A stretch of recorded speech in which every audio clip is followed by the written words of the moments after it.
नमस्कार साथियों, संस्कृत आईएएस के यूट्यूब चैनल पर आप सभी का स्वागत है। मेरा नाम चंद्रशेखर है। आज के सेशन में जनवरी, फरवरी और मार्च 2024 में जो भारतीय अर्थव्यवस्था से संबंधित टॉपिक करंट में रहे हैं उस पर आधारित एमसीक्यू के माध्यम से हम जो करंट अफेयर रिवीजन सीरीज शुरू की गई है उस पर चर्चा करने वाले हैं। तो चलिए क्लास की शुरुआत करते हैं बिना देर किए हुए। देख लेते हैं पहला प्रश्न कौन सा है। तो ये कह रहा है 16वें वित्त आयोग के संदर्भ में निम्नलिखित कथनों पर विचार कीजिए। पहला, इसकी अध्यक्षता अरविंद पनगड़िया कर रहे हैं। दूसरा, आयोग वर्ष 2026 से अगले 5 वर्षों के लिए सिफारिशें देगा। तीसरा कह रहा है यह आयोग अक्टूबर 2025 तक अपनी रिपोर्ट सौंपेगा। आपसे पूछा गया है कि सही कौन सा है, कितने स्टेटमेंट सही हैं। तो यहाँ पर देखें, अध्यक्षता के संदर्भ में कहा गया है अरविंद पनगड़िया जो नीति आयोग के उपाध्यक्ष रहे हैं उनको बनाया गया है, तो ये बिल्कुल सही स्टेटमेंट है। ठीक है। वित्त आयोग की जहाँ तक बात है तो संविधान के अनुच्छेद 280 के तहत प्रत्येक 5 वर्ष बाद या उससे पहले यदि राष्ट्रपति को लगता है तो वित्त आयोग का वो गठन करते हैं। ठीक है। आयोग वर्ष 2026 से लेकर के 5 वर्षों के लिए सिफारिशें देगा, ये भी बिल्कुल सही है। जो तीसरा कथन है आयोग अक्टूबर 2025 तक अपनी रिपोर्ट सौंपेगा, ये भी सही है। तो इस हिसाब से आपका सी आंसर सही होता है, सभी इसमें सही हैं। अब इससे संबंधित जो बातें हैं ये अरविंद पनगड़िया हैं। ठीक है। यहाँ पर आप लोगों के विश्वास के लिए फ़ोटो भी दे दिया गया है, स्क्रीनशॉट दे दिया गया है। तो चलिए आगे बढ़ते हैं। इससे संबंधित सारी बातें, वित्त आयोग की संरचना और उससे संबंधित आप लोगों ने स्टैटिक पोर्शन है तो ये पढ़ा भी होगा, पॉलिटी में भी पढ़ा होगा और इकोनॉमी में भी पढ़ा होगा। आगे बढ़ते हैं, अगले प्रश्न को देखें। निम्नलिखित में से भारत के किस राज्य की राजधानी में, यहाँ पर राज्य शब्द छूट गया है, भारत की किस राज्य की राजधानी में ग्लोबल हाइड्रोजन ट्रेडिंग मैकेनिज्म की स्थापना की जा रही है। तो यहाँ पर जो सही आंसर है वो है बी, अर्थात गांधीनगर में ऐसा किया जा रहा है। ठीक है। ग्लोबल हाइड्रोजन ट्रेडिंग मैकेनिज्म, ठीक है, समझौता किसके मध्य हुआ है या आप ऐसे कह सकते हैं जो समझौता ज्ञापन है यह गुजरात राज्य पेट्रोलियम कॉरपोरेशन और इंडियन गैस एक्सचेंज, ठीक है, इसके मध्य समझौता हुआ है और समझौता ज्ञापन के तहत ये सारा काम हो रहा है। गांधीनगर में स्थापना किया जा रहा है। आप लोगों को ये भी ध्यान रखना है कि ग्रीन हाइड्रोजन से संबंधित चीज़ें पूछी जा सकती हैं। तो हाइड्रोजन क्या होता है? हाइड्रोजन जिसका ईंधन के रूप में इस्तेमाल किया जा सकता है, उसको बनाने के लिए एक प्रोसेस होता है जिसे प्रक्रिया हिंदी में कह सकते हैं इलेक्ट्रोलाइसिस का प्रोसेस। उस प्रोसेस को पूरा करने के लिए इलेक्ट्रिसिटी की आवश्यकता होती है। यहाँ पर आप लोगों को ग्रीन हाइड्रोजन को भी ध्यान रखना होगा। ग्रीन हाइड्रोजन से संबंधित बातें, किसी हाइड्रोजन को ग्रीन हाइड्रोजन कब कहा जाता है? दरअसल हाइड्रोजन को बनाने के लिए एक इलेक्ट्रोलाइसिस का प्रोसेस होता है और इस प्रोसेस को पूरा करने के लिए इलेक्ट्रिसिटी की आवश्यकता होती है। अब इलेक्ट्रिसिटी किससे बनी है, अर्थात किस स्रोत का प्रयोग करके बनाया गया है? अगर नवीकरणीय ऊर्जा के साधनों का प्रयोग करके इलेक्ट्रिसिटी बनाया गया है और उसकी सप्लाई इलेक्ट्रोलाइसिस प्रोसेस को पूरा करने के लिए अगर किया जा रहा है तो उससे जो हाइड्रोजन उत्पन्न होगा उसे हम कहेंगे कि यह ग्रीन हाइड्रोजन है। ठीक है। तो यहाँ ये भी ध्यान रखेंगे। इसका सही आंसर बी है। आगे बढ़ते हैं, अगले प्रश्न की तरफ चलते हैं। अगला प्रश्न क्या कह रहा है? आधुनिक मौद्रिक सिद्धांत के संदर्भ में निम्नलिखित कथनों में से कौन सा सही नहीं है? आपसे ये पूछा गया है कि सही नहीं है। यहाँ पर देखें, पहला स्टेटमेंट कह रहा है राजकोषीय घाटे का मुद्रीकरण इस सिद्धांत के विरुद्ध है। मुद्रीकरण इस सिद्धांत के विरुद्ध है। दूसरा कह रहा है यानी कि बी, सरकारें खर्च के लिए करों या उधार पर निर्भर नहीं रहती। ठीक है। तीसरा कह रहा है राजकोषीय घाटे की चिंता के बिना सरकारी खर्च में वृद्धि करना। डी कह रहा है अपनी मुद्राएं जारी करने वाले देशों के पास पैसा खत्म नहीं होता। तो पहले को छोड़ करके बाकी सभी इसमें सही हैं। तो आपसे पूछा गया है सही नहीं है। ठीक है। तो आप तीनों को टिक करेंगे कि ये सही है। ए ऑप्शन है वो सही नहीं है। अगर श्रीलंका में जो क्राइसिस देखने को मिला था वो आपको पता होगा कि उसके पीछे का कारण क्या था। तो ये प्रश्न आप लोगों के लिए बिल्कुल आसान है। अब बात होती है कि जो आधुनिक मौद्रिक सिद्धांत है जिसे MMT कहते हैं, मॉडर्न मॉनेटरी थ्योरी कहा जाता है, ये किससे संबंधित है? इसका सीधा सीधा सा मतलब ये है कि कोई सरकार अपनी राजकोषीय ज़रूरतों को पूरा करने के लिए जैसे उसे ऋण लेने की आवश्यकता होती है, तो वह किसी दूसरे देश से ऋण नहीं लेती है, बल्कि अपने घरेलू बाजार से ऋण लेती है। और घरेलू बाजार से ऋण लेकर के मतलब कि विदेशी ऋण पर अपनी निर्भरता को कम करती है, घरेलू बाजार से ऋण लेती है, और इस तरह से जो उसकी घरेलू देयता होती है वो कम होती है। और इसमें ये कहा जाता है कि सरकार को यदि एम्प्लॉयमेंट बढ़ाना है तो निवेश से नहीं बचना चाहिए, निवेश बढ़ाना चाहिए, इससे नुकसान नहीं होने वाला है। कैसे नहीं होने वाला है? मान लीजिए घरेलू स्रोतों से किसी सरकार ने ऋण लिया, इसका मतलब ये हुआ कि घरेलू स्रोतों से लिए गए ऋण के पुनर्भुगतान के लिए या भुगतान के लिए मुद्रा छाप करके उस देयता को पूरा किया जा सकता है। अब बात ये आती है कि जो मुद्रा आप छापेंगे उसकी वजह से इन्फ्लेशन भी तो हो सकता है। तो इन्फ्लेशन यदि हो रहा है तो वैसी स्थिति में सरकार के पास विकल्प होता है कि वह टैक्सेशन को बढ़ा दे, टैक्स को बढ़ा दे और उससे लोगों से पैसा एकत्र कर ले। ठीक है, तो यहाँ पर कहा गया है कि राजकोषीय घाटे का मुद्रीकरण इस सिद्धांत के विरुद्ध है, विरुद्ध नहीं है। इस सिद्धांत के अनुसार 100% एम्प्लॉयमेंट हो सकता है, ये सिद्धांत कहता है। ठीक है, तो कौन सा? इसमें ए आपका ऑप्शन सही होगा। आगे बढ़ें, अगले प्रश्न की तरफ चलें। अगला प्रश्न क्या कह रहा है? यूरिया गोल्ड के संदर्भ में निम्नलिखित कथनों पर विचार कीजिए। पहला, यह सल्फर लेपित यूरिया उर्वरक है। ठीक है। दूसरा कह रहा है यह मृदा में नाइट्रोजन की आपूर्ति धीरे धीरे करती है। ठीक है। तीसरा कह रहा है पर्यावरण अनुकूल इस उर्वरक से मृदा उपजाऊ बनी रहती है। आपसे सही पूछा गया है कि इन सभी स्टेटमेंट में से सही कौन सा है। अब यहाँ पर ध्यान रखने की बात यह है कि देखिए यह सल्फर लेपित यूरिया उर्वरक है, बिल्कुल सही बात है, पहला भी सही है। दूसरा, यह मृदा में नाइट्रोजन की आपूर्ति धीरे धीरे करता है, और चूंकि धीरे धीरे करेगा तो ये अगला जो स्टेटमेंट है पर्यावरण अनुकूल इस उर्वरक से मृदा उपजाऊ बनी रहती है, क्योंकि ये नाइट्रोजन की आपूर्ति धीरे धीरे कर रहा है। तो अगर ये दूसरा स्टेटमेंट आपको पता है कि ये सही है तो आप इसको भी सही कर सकते हैं। ठीक है, तो इसमें से सही कौन सा है? तीनों ही सही हैं। इसके बारे में थोड़ा सा देख लीजिए। आर्थिक मामलों की मंत्रिमंडलीय समिति ने यूरिया गोल्ड को बाजार में लाने को मंजूरी दे दी है। इसी से संबंधित कुछ और बातें। यूरिया गोल्ड सल्फर लेपित यूरिया उर्वरक है। यह जैविक उर्वरक नहीं है, ध्यान रखेंगे। इसमें मृदा में नाइट्रोजन की आपूर्ति धीरे धीरे होती है। खेतों में नाइट्रोजन की पर्याप्त आपूर्ति इससे सुनिश्चित हो पाती है। सामान्यतः पहले से गर्म किए गए यूरिया के दानों को पिघले हुए सल्फर के साथ कोटिंग करके तैयार किया जाता है। इससे संबंधित जो बातें थी, जो यहाँ पर आवश्यक था, वो हम लोगों ने देख लिया। आगे बढ़ते हैं अगले प्रश्न की तरफ। अगला प्रश्न क्या कह रहा है? निम्नलिखित आयामों पर विचार कीजिए। और ये कहा गया है, यहाँ पर देखिए, नव प्रवर्तन, समावेशी, संधारणीयता, लचीलापन। ये पूछा गया है कि उपरोक्त में से कितने आयाम फ्यूचर ऑफ ग्रोथ रिपोर्ट, ठीक है, रिपोर्ट 2024 में शामिल है। अब यहाँ जो आप समझ रहे हैं, यहाँ इंडेक्स की बात की जा रही है। ठीक है, इंडेक्स का मतलब होता है परिवर्तन। ठीक है, परिवर्तन को बताने वाला। परिवर्तन कैसा हो सकता है? पॉजिटिव भी हो सकता है और परिवर्तन निगेटिव भी हो सकता है। और किसी भी इंडेक्स या रिपोर्ट की बात करें तो उसके कुछ आयाम होते हैं, मानदंड होते हैं। यही आपसे पूछा गया है। ये फ्यूचर ऑफ ग्रोथ रिपोर्ट जो प्रकाशित होती है, इसके मानदंड क्या हैं, आयाम क्या हैं, ये आपसे पूछा गया है। तो अगर आपको पता है, फैक्चुअल इन्फॉर्मेशन है कि इसके कौन कौन से आयाम हैं, तो आप बता सकते हैं। अदरवाइज इसमें सीधी सी बात है, या तो आपको आता है या नहीं आता है, क्योंकि फैक्चुअल है। तो यहाँ पर देखें, इसमें से कौन सा सही है, आपसे ये पूछा गया है। शामिल है केवल 1, केवल 2, ठीक है, केवल 3 और सभी 4। 5 नंबर प्रश्न में आपसे पूछा गया है, ध्यान रखेंगे सभी 4 इसमें शामिल हैं।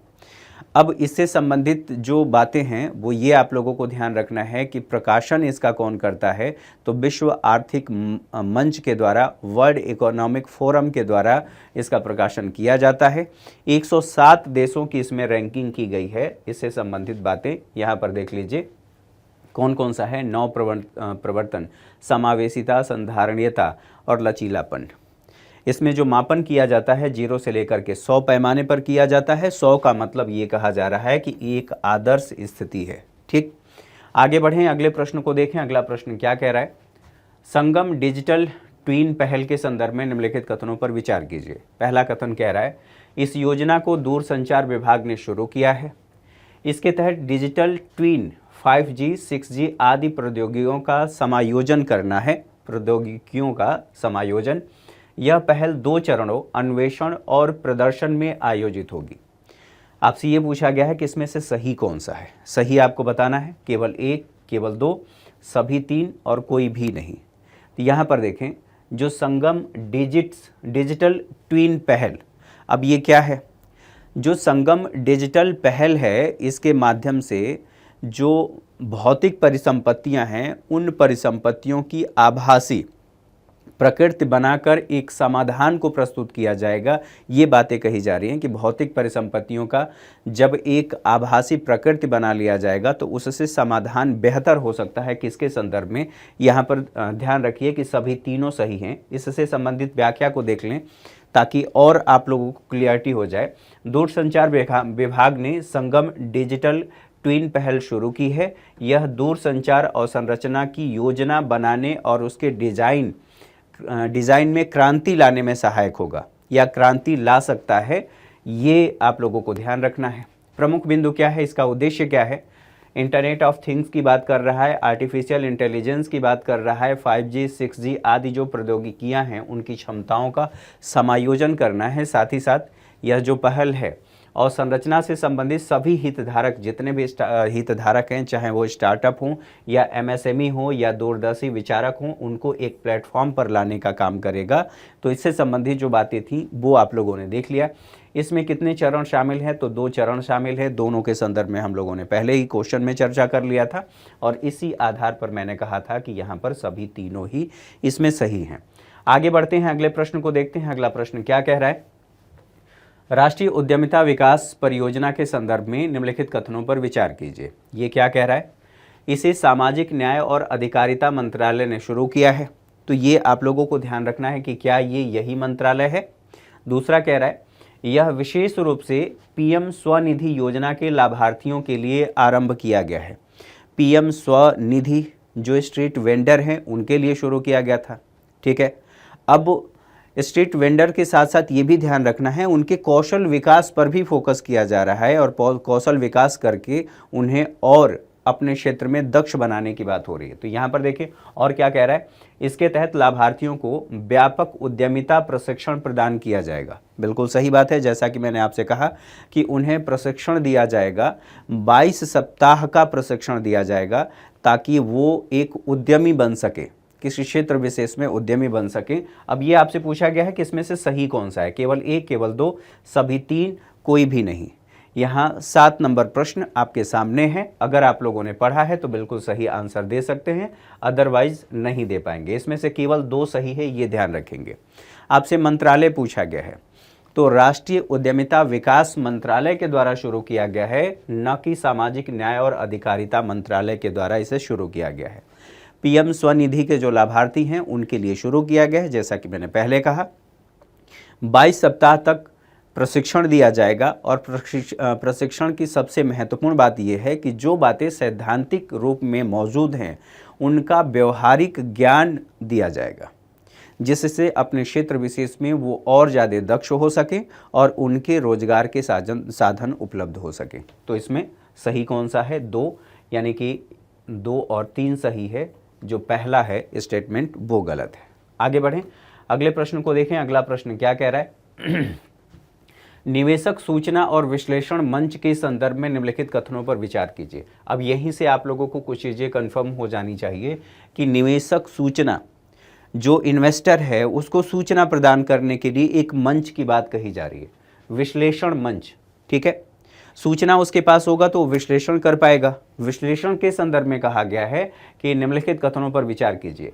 इसे आईआईटी मद्रास ने विकसित किया है। तो ये टोटली फैक्चुअल इन्फॉर्मेशन है कि ये आईआईटी मद्रास के द्वारा विकसित है या नहीं है, ये आप लोगों को ध्यान रखना है। चलिए, दूसरा कह रहा है यह स्टार्टअप्स के लिए वन स्टॉप सॉल्यूशन के लिए या वन स्टॉप शॉप के रूप में काम करेगा। वन स्टॉप शॉप समझते हैं?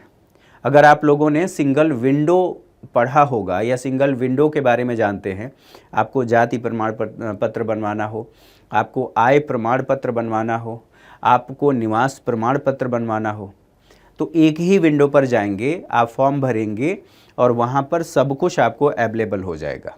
तो ये क्या है? सिंगल विंडो सिस्टम की हम बात कर रहे हैं। उसी तरह से जो स्टार्टअप्स हैं उनके लिए वन स्टॉप शॉप के रूप में काम करेगा। सब कुछ डेटा यहाँ पर उपलब्ध होगा। इसीलिए मैंने कहा कि निवेशक सूचना और विश्लेषण मंच, ठीक है, तो इसे आईआईटी मद्रास ने विकसित किया है, बिल्कुल सही बात है। और स्टार्टअप के लिए वन स्टॉप शॉप के रूप में ये काम करेगा, ये भी बिल्कुल सही है। आपसे सही कथन पूछा गया है। तो जो 8 नंबर प्रश्न है, 8 का कौन सा सही है, यहाँ पर देखें 1 और 2 दोनों ही सही है। आगे बढ़ें, अगले प्रश्न की तरफ चलें। अगला प्रश्न क्या कह रहा है? हाल ही में विश्व आर्थिक मंच के चौथी औद्योगिक क्रांति के केंद्र का उद्घाटन भारत में कहाँ किया गया? फोर्थ इंडस्ट्रियल रेवोल्यूशन का फोर्थ जो सेंटर है वो कहाँ पर? सही आंसर है हैदराबाद। अब बात ये होगी कि जो इंडस्ट्रियल रेवोल्यूशन है, चौथी औद्योगिक क्रांति, आप लोगों को ये ध्यान रखना है कि पहली औद्योगिक क्रांति किस पर आधारित थी, दूसरी औद्योगिक क्रांति किस पर आधारित थी और तीसरी औद्योगिक क्रांति किस पर आधारित थी और चौथी औद्योगिक क्रांति किस पर आधारित है। चौथी औद्योगिक क्रांति ऑटोमेशन, 3D प्रिंटिंग, AI, इन सब का इस्तेमाल करके ये इन सब पर ये आधारित है। आप कुल मिलाकर के कह सकते हैं ये ऑटोमेशन पर आधारित है। हैदराबाद में खोला जा रहा है। यहाँ पर देखें ये किस पर? AI, रोबोटिक्स, IoT, ठीक है, blockchain, 3D printing, genetic engineering और अन्य प्रौद्योगिकियों के एकीकरण को ये संदर्भित करता है। इसका मतलब ये हुआ कि ये सब कुछ एक साथ कार्य करेंगे तो जो इंडस्ट्री होगी, इंडस्ट्री आप फैक्ट्री कह सकते हैं, इंडस्ट्री एक बड़ी संकल्पना है, फैक्ट्री उसकी एक इकाई है ना। तो जब यहाँ फैक्ट्री की बात हो रही है, इन सब का इस्तेमाल होगा, प्रोडक्शन होगा, टेक्नोलॉजी का प्रयोग करके प्रोडक्शन हो रहा है, तो फैक्ट्री अब कैसी हो गई? स्मार्ट हो गई। तो स्मार्ट फैक्ट्री की संकल्पना पर ये आधारित है, ठीक है। तो यहाँ इससे संबंधित जो बातें थी उन बातों को सबको हम लोगों ने देख लिया। इससे संबंधित अन्य बातें आप लोग PDF में पढ़ सकते हैं। चलिए आगे बढ़ते हैं। अब ये पहली औद्योगिक क्रांति, मशीनीकरण, भाप और जल के, भाप का इंजन आप लोग जानते हैं। दूसरी औद्योगिक क्रांति बड़े पैमाने पर उत्पादन और विद्युत, ठीक है। तीसरी औद्योगिक क्रांति इलेक्ट्रॉनिक्स और IT सिस्टम व ऑटोमेशन पर आधारित थी। चौथी औद्योगिक क्रांति के बारे में हम लोगों ने बात कर लिया। इन 3 औद्योगिक क्रांतियों का भारत लाभ नहीं ले पाया। चौथी औद्योगिक क्रांति का लाभ लेने के लिए भारत तैयार है, ठीक है। आगे बढ़ते हैं, अगले प्रश्न को देखते हैं। अगला प्रश्न क्या कह रहा है? मत्स्यिकी सब्सिडी समझौते के संदर्भ में निम्नलिखित कथनों पर विचार कीजिए। पहला कह रहा है इसे 12वें मंत्री स्तरीय सम्मेलन में जिनेवा पैकेज नाम से अपनाया गया था, ठीक है, बिल्कुल सही बात है पहला स्टेटमेंट। इस पर 13वां मंत्री स्तरीय सम्मेलन अस्थायी समाधान पहुंचे बिना ही संपन्न हो गया। अर्थात जो 13वां मंत्री स्तरीय सम्मेलन हुआ था, उस सम्मेलन में जो इसके हितधारक हैं या आप कह सकते हैं जो इसमें पार्टिसिपेट करने वाले देश थे, हितधारक कहना ज़्यादा उपयुक्त शब्द रहेगा, वो किसी निर्णय पर नहीं पहुंच सके और बिना किसी निर्णय पर पहुंचे बिना ही ये संपन्न हो गया, अर्थात समाप्त हो गया। तीसरा कह रहा है कि भारत मत्स्यिकी सब्सिडी समझौते का आरंभ से ही हिस्सा है। आरंभ से भारत इसका हिस्सा नहीं है, इसलिए तीसरा स्टेटमेंट गलत है। बाकी 2 स्टेटमेंट सही हैं और इस हिसाब से आपका B आंसर सही होगा, ठीक है। इससे संबंधित जितनी बातें थी उनको हम लोगों ने देख लिया। व्याख्या आप लोगों को ध्यान रखना है, व्याख्या मिल जाएगा PDF के माध्यम से संस्कृति IAS के टेलीग्राम चैनल पर। आप वहाँ से डाउनलोड करके पढ़ सकते हैं। जो इसकी बेसिक बातें हैं, जो आप लोगों की आवश्यकता थी वो मैंने बता दिया। बाकी जो फैक्चुअल इन्फॉर्मेशन है वहाँ से आप ले सकते हैं। चलिए, आज के सेशन में मेरे साथ इतना ही। अगली क्लास में मुलाकात होगी, तब तक के लिए नमस्कार। ढेर सारी शुभकामनाएं आप सभी को। चूँकि आपातकाल लागू हो चुका है, परीक्षा नज़दीक है, इसीलिए अभी से ही आप सभी को ऑल द बेस्ट। अपना ध्यान रखें, गर्मी ज़्यादा है तो इसलिए पानी पीते रहें ताकि लिक्विडिटी शरीर में बनी रहे। ठीक है, थैंक यू फॉर वॉचिंग।